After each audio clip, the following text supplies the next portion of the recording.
Adam Clark stood at the viewing port of the Confederation diplomatic vessel, watching as Earth grew smaller behind them. He took a deep breath, adjusting the collar of his formal diplomatic uniform. As a former Marine, he found the stiff fabric uncomfortable compared to the tactical gear he was used to. "Nervous, Mr. Clark?" asked Captain Laurie Bennett, the ship's commander. "Just thinking about what's at stake," Adam replied. "First human to officially meet the leadership of an alien coalition, not exactly what I trained for in the Corps." "That's exactly why they picked you," said Laurie. "The Confederation has over 30 species, all with natural armor or defensive adaptations. They're curious about us, soft skins. Your military background gives you credibility, but your diplomatic training means you won't accidentally start an interstellar war." Adam smiled. No promises. 3 days later, Adam's shuttle docked with the massive Confederation flagship Eternal Harmony. A group of aliens waited in the reception area. Adam recognized the insect-like Zithri from briefing materials. Tall, beings with chitinous exoskeletons in colors ranging from deep blue to purple. Beside them stood crystalline humanoids who must be the Valerians, their translucent bodies refracting light in beautiful patterns. A Zithri stepped forward, its mandibles clicking softly. "Welcome, Human Ambassador Clark. I am Senior Diplomat Trazak. We are honored by your presence." Adam bowed slightly as his briefings had suggested. "The honor is mine, Senior Diplomat. Earth is grateful for this opportunity." The crystalline being beside Trazak made a musical sound. "Such a fragile form," it said through the translator. "Do all humans lack protective coverings?" Adam managed not to smile. "We have skin, Ambassador." "Kraltix," the Valerian replied. "Forgive my directness. It is just that every spacefaring species we have encountered has evolved some form of natural armor or defensive capability. Your kind seems exposed." "We compensate in other ways," Adam said diplomatically. Trazak gestured with a clawed hand. "Come. The Confederation Council awaits." The diplomatic reception was held in a vast chamber with a domed ceiling. Representatives from dozens of species mingled, most bearing obvious armor, scales, plates, shells, or exoskeletons. Adam felt like the only naked person at a costume party. A small Zithri approached, wearing what appeared to be medical insignia. "Fascinating biology," it said, studying Adam through compound eyes. "I am Dr. Zevra, Chief Xenobiologist. May I?" "Ask how your species survives without protective plating." Before Adam could answer, a loud crack echoed through the chamber. He looked up to see a section of the ornate ceiling beginning to splinter. Directly beneath it stood Ambassador Kraltix, unaware of the danger. Adam didn't think. He sprinted across the room, pushing through a group of startled aliens. Kraltix turned just as Adam reached him. With no time to explain, Adam shoved the crystal being aside and tried to follow, but too late. The ceiling collapsed. Heavy chunks of metal and stone crashed down. Pain exploded across Adam's back and shoulders. Darkness followed. He awoke to strange sounds and a throbbing headache. Adam opened his eyes to find himself on a medical table, surrounded by alien faces showing what he interpreted as shock. "The human is conscious," Dr. Zevra announced, mandibles spread wide. "Incredible!" Adam tried to sit up. Pain shot through his body, but he managed it with a wince. "How long was I out?" "Merely minutes," Zevra replied. "By all measures of known biology, you should be dead or at minimum paralyzed. The debris that struck you weighed enough to shatter a Valerian completely." Adam moved his shoulders experimentally. Painful, but functional. Probably some cracked ribs and a concussion. "I've had worse on training exercises." The room went silent. Trazak stepped forward. "Ambassador Clark, you deliberately placed yourself in mortal danger to save Kraltix." "Anyone would have done the same," Adam said. "No," Trazak replied firmly. "They would not. Most species would calculate their own survival first, and none, without armor, would have survived." Kraltix approached the table, crystal body gleaming. "You knew your body would likely break, yet you acted anyway. Why?" Adam shrugged, then regretted it as pain flared. It's what humans do. We might get hurt, but we heal. A new voice spoke from the doorway. The council requests the human's presence if he is able. Adam stood despite the medical staff's protests. His back screamed in pain, but he kept his face neutral. I'm fine. Let's not keep them waiting. In the council chamber, representatives from each Confederation species sat in a semicircle. Their combined gaze made Adam more uncomfortable than his injuries. The council elder, a massive being with overlapping plates of natural armor, spoke first. Human ambassador, our medical staff reports you suffered injuries that would incapacitate or kill most species. Yet here you stand. Explain this capability. Adam chose his words carefully. Humans don't have natural armor, but we've evolved different strengths. We endure. We adapt. We continue functioning despite injury. It's not that we can't be hurt. We simply refuse to stop when we are. Murmurs spread through the chamber. The elder raised a plated limb for silence. In one act, you have demonstrated more about your species than formal introductions ever could. You show courage without armor, strength without bulk, and resilience without apparent means. Most intriguing. Trazak stepped forward. The human's action saved a council member from certain death. I propose we accelerate the Earth integration protocols. Voices rose in agreement. Adam stood silently, hiding his discomfort as the aliens debated. Dr. Zevra approached with a scanning device. Your vertebrae should be crushed, the doctor whispered, yet they are merely compressed. Your internal organs should be ruptured, yet they function. How is this possible? Adam gave a small smile. Like I said, we compensate in other ways. Later, as Adam rested in his quarters, Captain Bennett contacted him. Congratulations, Ambassador. Word of what happened is spreading throughout the Confederation. They're calling humans the unarmored species that cannot be crushed. Adam laughed despite his pain. If they think surviving a ceiling collapse is impressive, wait until they learn about human history. The next morning, still bruised but walking steadily, Adam entered negotiations with the Confederation Council. He noticed the aliens watched him with new interest, not as a curiosity but as something unexpected and perhaps valuable. The Earth delegation had worried that humans would appear weak compared to the armored species of the galaxy. They needn't have worried. Sometimes, Adam reflected, the greatest strength isn't in preventing damage but in the ability to keep going despite it. 6 months after Adam Clark's dramatic introduction to the Confederation, Dr. Olivia Mendez stepped off the shuttle onto the gleaming floor of the Confederation Science Academy.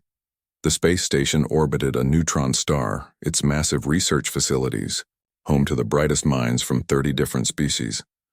Olivia straightened her lab coat and checked her translator. As Earth's leading expert on human physiology, she had been invited to help the Confederation understand the species they now called the unarmored resilience. Dr. Mendez, welcome to the Academy. A Zithri researcher approached, mandibles clicking. Softly, in what Olivia had learned was a greeting gesture. I am Dr. Zevra, head of comparative physiology. Olivia smiled. The doctor who treated Ambassador Clark. He mentioned you in his reports. A fascinating case, Zevra said. Compound, eyes gleaming. The ambassador's injuries should have been fatal, yet he attended negotiations the next day.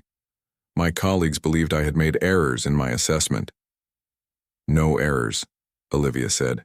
Just humans being humans. Zevra led her through the station's curved corridors. Alien scientists from various species paused in their work to stare at Olivia. Unlike the diplomatic vessel, the Academy had gravity sections calibrated for different species. In the Zithri section, Olivia felt lighter than on Earth. Your laboratories are impressive, Olivia said, looking at equipment she could only dream of on Earth. We have prepared a research suite for our joint studies, Zevra replied. The Confederation Council has made understanding human resilience a priority, particularly after we reviewed your species' historical records. Olivia raised an eyebrow. Which records? Well, your wars, your extreme sports, your survival stories. Zevra's voice had a tone of disbelief. Is it true humans sometimes cut off their own limbs when trapped to ensure survival? It's rare, but yes, Olivia nodded. People have amputated their own arms or legs to escape death. And they survive this self-mutilation? With proper medical care afterward, yes. Zevra's mandibles clicked rapidly. Most Confederation species would die from shock at such an injury, regardless of medical intervention. They arrived at a large laboratory where several other alien scientists waited. Olivia recognized Valerians, their crystalline bodies shimmering, under the lights, and several species she knew only from briefing materials. We have designed a series of comparative tests, Zevra explained. With your permission, we wish to measure human endurance against Confederation standards. Over the next week, Olivia participated in tests that measured everything from G-force tolerance to temperature extremes. The results astonished the alien researchers. Your skin is so soft, said Krelfon, a Valerian physicist. Yet you can withstand temperatures that would fracture our bodies. And your reaction to radiation exposure is unlike anything in our databases, added a reptilian scientist named Tass. Your cells actually repair damage that would be permanent in other species. Olivia explained how human skin, while seemingly fragile, contained remarkable healing properties. How human bones, though breakable, could knit back together stronger than before. How human muscles tore and rebuilt themselves through exercise, growing stronger with use rather than wearing down. Your species, Zevra noted, seems designed to be damaged and recover, rather than to avoid damage entirely. Ongsiu, her 10th day at the academy, Olivia was running tests on human blood samples when alarms blared through the laboratory. The translator in her ear announced, "Warning, containment breach in Laboratory 12. Hazardous gas release, evacuation required." Olivia looked up to see alien researchers rushing toward the exits. Through the transparent wall, she saw into the neighboring lab where several scientists had collapsed near a broken containment unit. Without hesitation, she grabbed an emergency breather mask from the wall. It wasn't designed for humans, but it would help. She activated the emergency door override and rushed into the contaminated area. The air burned her lungs as she dragged the first fallen scientist, a Valerian twice her weight, toward the door. Her eyes watered and her throat felt raw, but she returned for a second victim, then a third. Security personnel in full protective suits arrived as Olivia pulled the fourth alien to safety. She pointed toward two more still inside before her legs gave out. The last thing she saw was Zevra rushing toward her with medical equipment. Olivia woke in the medical bay 3 days later. Zevra stood beside her bed, along with several other scientists. The toxin was designed to penetrate exoskeletons, Zevra explained when Olivia could sit up. It should have killed you within minutes, yet you remained functional long enough to save 4 lives. How are they? Olivia asked, her voice hoarse. Recovering, though more slowly than you, Zevra replied. The Valerian crystalline structure was severely compromised. The Zithri suffered respiratory damage to their air sacs, yet you, with no natural armor at all, are already asking to return to work. Olivia shrugged. Humans are good at bouncing back.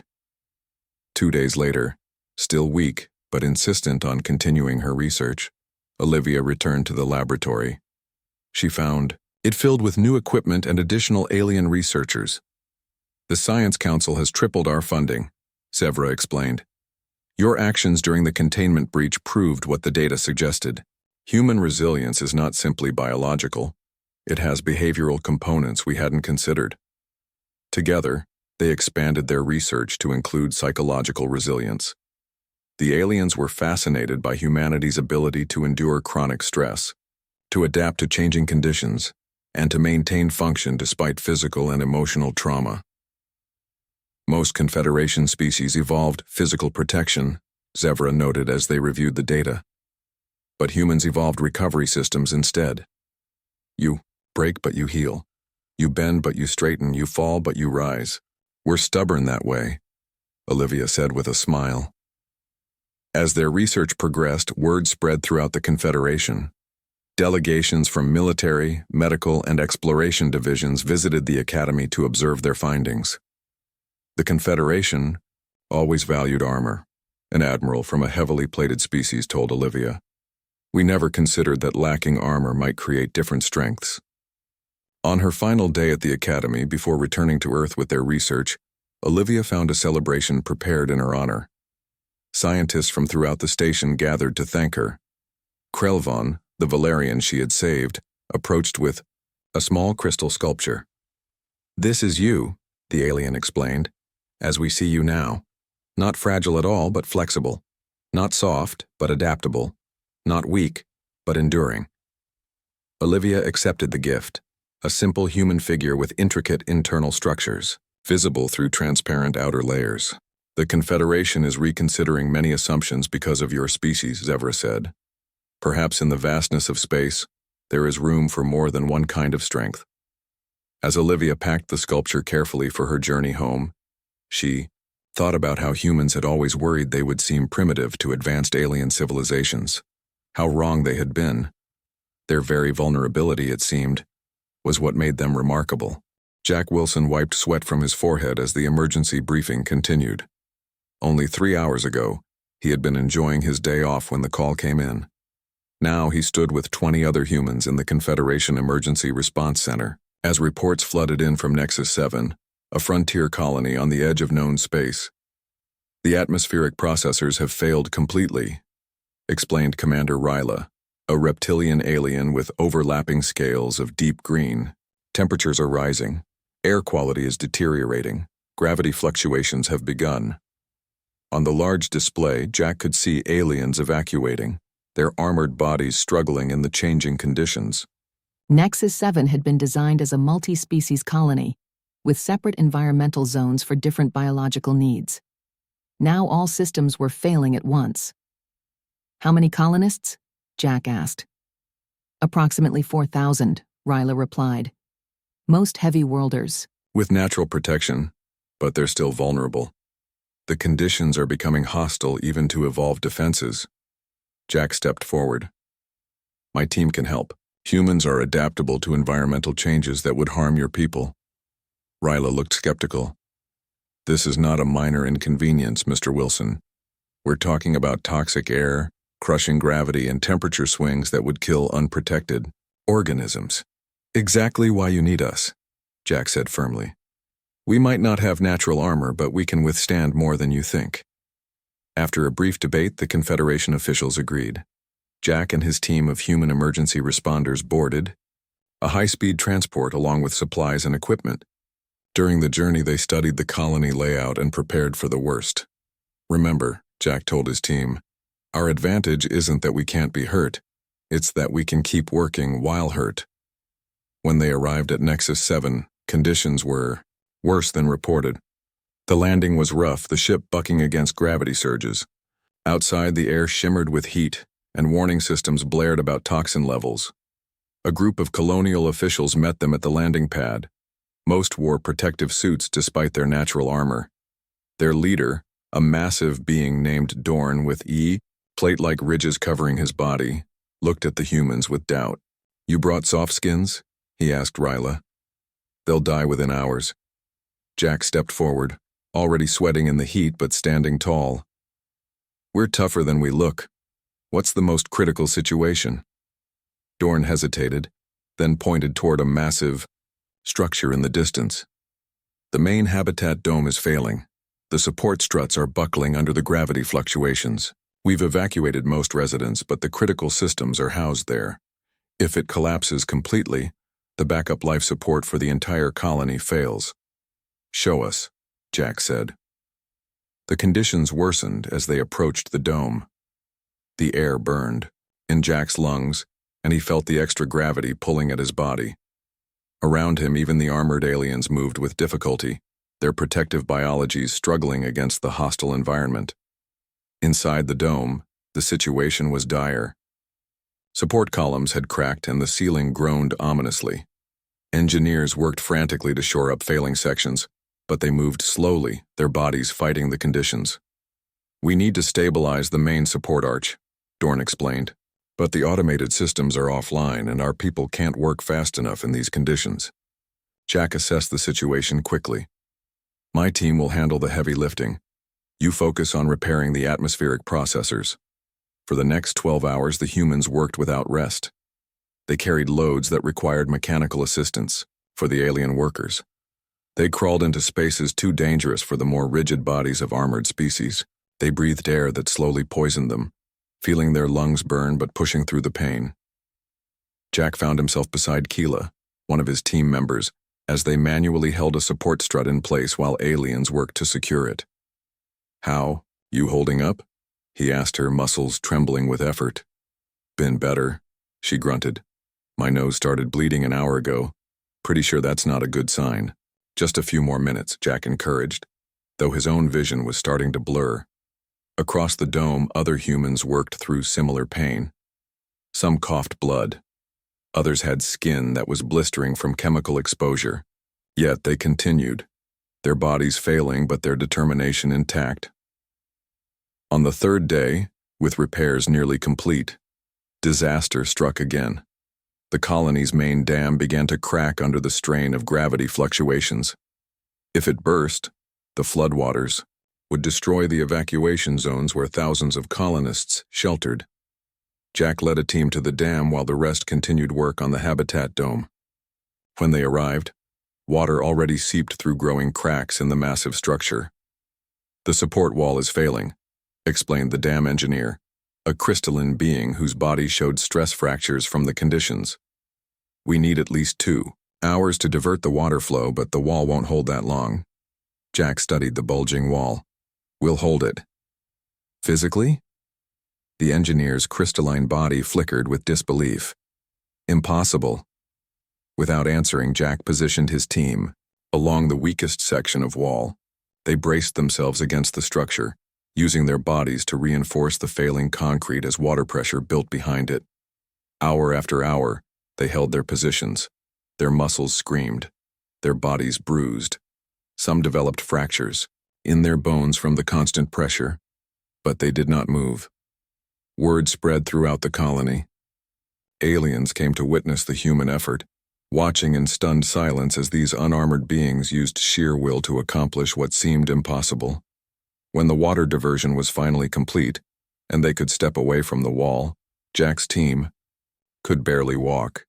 Medical staff rushed to treat them, alien doctors expressing amazement that they were still conscious, let alone standing.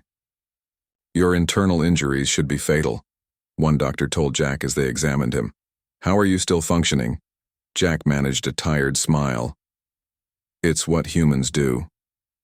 A week later, with the colony stabilized and repair efforts continuing, Jack and his team prepared to depart. Their bodies were healing, though some would carry scars and lingering injuries from their efforts. Dorn, the colonial administrator, gathered the entire population to bid them farewell. Thousands of aliens representing dozens of species all stood in respectful silence as the humans boarded their transport. "The Confederation has always believed that survival in space required natural armor," Dorn said in his formal address. "Today we understand that there are different kinds of strength. These humans, with their soft skin and breakable bones, accomplished what our armored bodies could not." As their ship lifted off, Jack looked out at the colony they had saved. He thought about how humans had always seen themselves as physically inferior to the armored species of the galaxy. "Maybe we've been looking at it wrong," he said to his team. "Maybe not having armor is what made us strong in the first place." Commander Susan Rodriguez adjusted her uniform as she stepped off the shuttle onto the Confederation military station Bulwark. Unlike the diplomatic missions or scientific exchanges of the past year, this was the first time Earth had sent a military representative to observe Confederation defense operations. The massive space station hummed with activity. Soldiers from dozens of species moved with purpose through its corridors. Susan noted their various natural defenses: chitinous exoskeletons, metallic scales, bony plates, and crystalline structures. Compared to them, her standard Earth defense force uniform seemed woefully inadequate. A tall, heavily armored Zithri approached. His exoskeleton was deep blue with silver markings of high rank. "Commander Rodriguez, I am General Vexthal, head of Confederation Special Operations." His mandibles clicked in what Susan recognized as a formal greeting. "Welcome to Bulwark." Susan saluted in the human style, then offered the Zithri greeting gesture she had learned. "Thank you, General. I'm honored to represent Earth." Vexthal led her through the station, explaining its functions and capabilities. Other military personnel watched her pass, many with what Susan interpreted as skepticism or curiosity. "Your timing is fortunate," Vexthal said. "We begin our quarterly combat exercises tomorrow. You will observe from the command center." "With respect, General," Susan replied, "I would prefer to participate, not just observe." Vexthal's compound eyes fixed on her. "These exercises involve simulated combat with live weapon systems, Commander. The participants wear specialized armor beyond their natural protections. You have neither." Susan stood her ground. "Humans train under similar conditions, sir. I understand the risks." After a moment of consideration, Vexthal inclined his head. "Very well, but you will be restricted to support roles only." The next morning, Susan reported to the preparation area where various Confederation soldiers prepared for the exercises. She was assigned basic protective gear, though the alien technicians seemed doubtful of its effectiveness for her fragile form. "The exercise simulates a rescue mission on a hostile moon," explained Lieutenant Krav, a reptilian officer with armored scales. "Teams must extract targets while facing automated defense systems. The weapons are calibrated to stun rather than kill, but they still cause significant pain." Susan nodded. "Understood. You'll be with my unit," Krav continued, "but stay behind the front line. Your role is strictly observational." The exercise began on a massive training deck transformed to resemble a cratered moonscape. Susan moved with Krav's squad, noting their tactics and formations. They were effective but slow, relying heavily on their natural protection. 20 minutes into the exercise, automated turrets activated from hidden positions. Energy blasts struck several squad members. Though not lethal, the impacts were strong, enough to temporarily stun even heavily armored soldiers. Lieutenant Krav took a direct hit and went down. The squad faltered, losing formation as they sought cover. Without hesitation, Susan rushed forward, dodging energy blasts with a speed that surprised the alien soldiers. She reached Krav, checked his condition, and dragged the officer, who weighed nearly twice what a human of similar size would, behind a rocky outcropping. "Continue the mission," she ordered the stunned squad. "I'll get him to the medical extraction point." Carrying the much heavier alien over her shoulder, Susan navigated through the simulated battlefield. Energy blasts struck her twice, sending waves of pain through her body, but she maintained her pace. She delivered Krav to the medical point, then immediately returned to the front line. The exercise continued for hours. Susan took more hits than anyone, her body lacking the natural armor of her teammates. Yet each time she recovered more quickly, returning to action while others were still recovering. When an explosion separated 3 squad members from the main group, Susan volunteered to retrieve them. She sprinted across open ground, taking multiple hits that left smoking marks on her protective gear. She reached the isolated soldiers, organized their retreat, and covered their withdrawal despite her injuries. By the time the exercise ended, Susan was bruised and bleeding from a cut on her forehead, but still standing. The Confederation soldiers gathered around her with new respect in their postures. "You took 7 direct hits," said one Valerian officer, crystal body glimmering with reflected light. "Any one of them would have kept me immobilized for hours." Susan shrugged. "Humans recover quickly from shock." In the debriefing, General Vexthal reviewed the exercise results. Team 4 showed exceptional performance, largely due to Commander Rodriguez's unexpected contributions. His compound eyes fixed on Susan. "You disobeyed the directive to remain in a support role." "I saw a tactical opportunity and took it," Susan replied evenly. "Indeed." Vexthal's mandibles moved in what she had learned was the Zithri equivalent of a thoughtful expression. "Your actions warrant further discussion. Meet me in the Combat Analysis Center in 1 hour." When Susan arrived at the Analysis Center, she found not just Vexthal but several high-ranking officers from different species. They had been reviewing recordings of the exercise. "We have been analyzing your performance," Vexthal said without preamble. "You lack natural armor. The protective gear you wore was minimal by our standards. Yet you continued functioning effectively after impacts that incapacitated our soldiers. Human physiology is different, Susan explained. We evolved on a high-gravity world with significant environmental threats. We don't have external armor, so we developed different advantages. Such as? Asked a heavily plated officer. Rapid recovery from pain and shock. Efficient damage repair. The ability to function, despite injury. Susan touched the bandage on her forehead. We break, but we keep going. The officers exchanged looks. Vexthal stepped forward. The Confederation military has long valued physical protection above all else. Our tactics, our equipment, our training, all designed around the assumption that armor is essential. He gestured to the recordings. Today you demonstrated an alternative approach we had not considered. Over the next week, Susan was asked to participate in additional exercises and training sessions. Each time, the Confederation officers studied her performance, particularly her ability to continue functioning after taking damage that would stop their forces. In her final briefing before returning to Earth, General Vexthal made an unexpected request. The Confederation military wishes to establish a joint training program, he said. We want human instructors to teach our special forces how to continue functioning when their armor fails. Susan raised an eyebrow. You want to learn how to fight while injured? We want to learn how to fight like humans, Vexthal corrected. For millennia we have focused on preventing damage. You have shown us the value of enduring it. As Susan prepared to board her shuttle home, Lieutenant Krav approached. The reptilian officer had recovered fully from the training exercise. When you pulled me to safety, Krav said, I saw you were already injured. Why continue? Susan smiled. That's the secret the Confederation is just beginning to understand, Lieutenant. Humans don't fight well because we're invulnerable. We fight well because we've always been vulnerable, and we learn to keep going anyway. Captain Ryan Morgan stood on the bridge of the human vessel Endurance, watching the stars through the main viewport. 1 year had passed since humanity's first contact with the Galactic Confederation.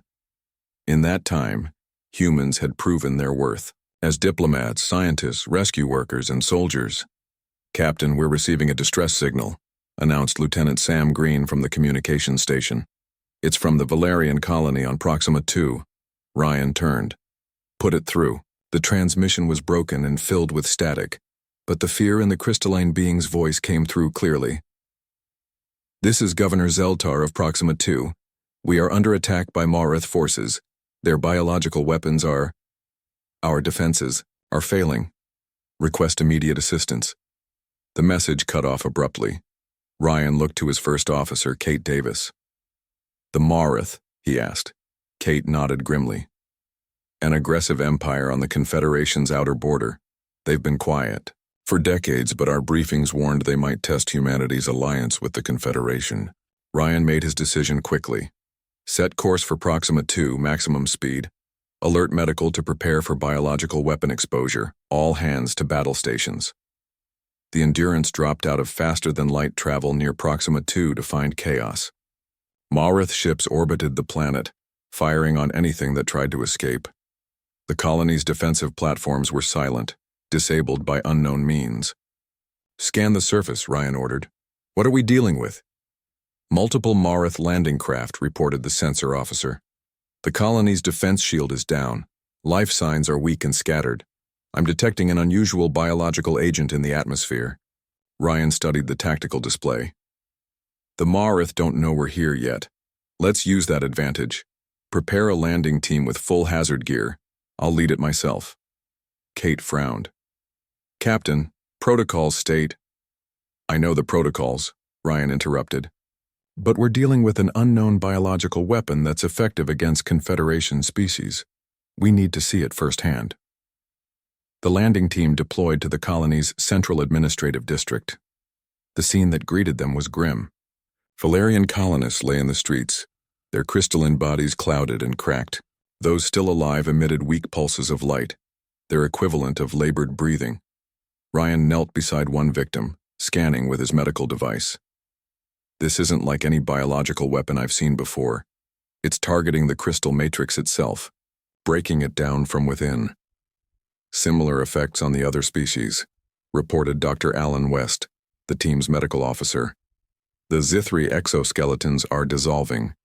The reptilian colonists' scales are falling off. It's as if the weapon specifically targets natural armor, a weak voice called out in accented English. Humans, you came. Ryan turned to find a Valerian official trying to rise, his crystal body severely damaged. Governor Zeltar? Yes. The governor's voice was barely audible. The Marath, their new weapon, breaks down protective structures. Nothing stops it. Our armor becomes our weakness. We'll get you to our ship, Ryan promised. Our medical team can help. Others first, Zeltar insisted. The community shelter, hundreds trapped, Marath forces surrounding them. Ryan divided his team, sending half to evacuate the governor and nearby survivors to the Endurance. With the remaining crew, he headed toward the community shelter. They encountered Marath soldiers on the way, tall, thin beings with multiple limbs and mottled skin that changed color to match their surroundings. The aliens fired weapons that released clouds of microscopic organisms rather than energy or projectiles. Don't let that stuff touch you, Ryan warned as they took cover. But during the firefight, several team members were exposed. Ryan watched, anxiously, expecting them to collapse like the colonists. Instead, they coughed. Their eyes watered, but they continued fighting. Minor respiratory irritation, reported Ensign Linda Cole after being hit directly with the biological agent. It's trying to break down something I don't have. Ryan realized the truth. The weapon targets natural armor. We don't have any. They fought their way to the community shelter where hundreds of colonists had taken refuge. Marath forces had the building surrounded, waiting for their weapon to weaken the structure enough to break in. Ryan's team engaged them from behind, driving them back with conventional weapons. Inside the shelter, they found colonists in various stages of biological breakdown, their natural protections failing them. We need immediate evacuation, Ryan told Kate over the comlink. And tell Dr. West to analyze our blood. We've been exposed to the weapon, but it's not affecting us the same way. There might be something in human biology that can help. Over the next hours, the Endurance crew worked tirelessly to evacuate survivors and treat the wounded. Some human team members began showing symptoms of illness, but nothing like the catastrophic failure the colonists experienced. Dr. West made a breakthrough while examining blood samples. It's our immune response, he explained to Ryan. The human immune system recognizes the biological agent and fights it. Not perfectly, but enough to prevent the kind of systemic failure the armored species experience. Can we use that to help them? Ryan asked. I think so. A treatment derived from human blood might neutralize the agent long enough for their bodies to recover. The Endurance became a floating hospital, with every human crew member donating blood to create the treatment. Ryan organized defense teams to protect the evacuation while Marath forces regrouped for another attack. 3 days into the crisis, the Marath launched their final assault. They targeted the Endurance directly, damaging several key systems. A hull breach exposed part of the bridge to vacuum. Emergency force fields failed. Ryan and 2 bridge officers were caught in the decompression. They had seconds to react. Ryan grabbed an emergency oxygen mask, took 2 quick breaths, then passed it to his companions before the automated systems sealed the breach. The Marath commander, observing from his ship, watched in disbelief as Ryan continued to direct the battle despite being exposed to vacuum for several seconds. He watched as injured humans continued fighting, as they donated blood even while recovering from wounds, as they functioned in conditions that would kill his own troops instantly. Hours later, Confederation reinforcements arrived to find the Marath fleet in retreat. The Endurance, despite heavy damage, had held its position. Its crew, despite injuries and exposure, had continued fighting. In the aftermath, as Ryan supervised repairs from a makeshift bridge, Ambassador Adam Clark contacted him from Confederation headquarters. The Marath have requested peace talks, Adam told him. Their commander specifically asked if all humans were like your crew. Ryan smiled tiredly. What did you tell him? The truth, Adam replied. That humans don't need armor because we're already practically indestructible. Not because we can't be hurt, but because we refuse to stop when we are. As the Endurance limped home, Ryan looked at his crew, bandaged, bruised, exhausted, but unbowed. In 1 year, humanity had gone from being seen as fragile curiosities to being recognized as one of the most resilient species in the galaxy. Not because they couldn't be injured, but because they kept going regardless. Not because they avoided pain, but because they worked through it. Not because they were invulnerable, but because they had learned to be vulnerable and survive anyway. The Confederation had always believed that armor was essential for survival among the stars. Humanity had shown them a different kind of strength, one they had possessed all along, hidden beneath their seemingly fragile exterior.